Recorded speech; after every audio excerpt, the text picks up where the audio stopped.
I had heard from a friend who was in religious life who talked about how the way that they would correct each other and say, here are two things that you're doing well, continue to do those. This thing, and you would look some good finding, like you do this, thank you, and you do that, thank you, please keep that up. And here's one thing that I would ask you to change. I think it's important to realize that there's room for improvement. As people I had heard it described that family life is like a rock tumbler. You're constantly bouncing up against different personalities, and frankly, with a big family, there's really a beauty and a gift to the pain of it, that you have all these different kinds of personalities that you might, if you only had one or two siblings, you don't have nearly as many other edges that you're bumping up against. And so having a whole array of personalities and perspectives, people think different than you do.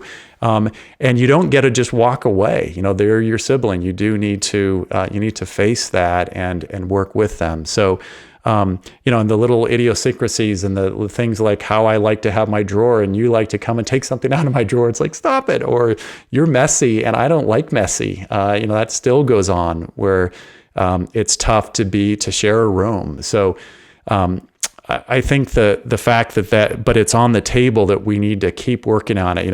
It's like, as you said, a relationship is dynamic. It's always moving, and that we have to be intentional to say, I'm sticking with this. Because like, what is hatred? Hatred is, it's like, well, I stop looking for something that's good. It's like, I'm done. We're not there. There's no longer anything more that's good that we're going to try to work out. It's like, it's not the Christian option. And so within the family, we need to live it. Hatred is such a strong emotion, often because it's the external manifestation of pain. You can't hate something that you don't care about. Right. And from a faith perspective, you realize that God has put your siblings in your life.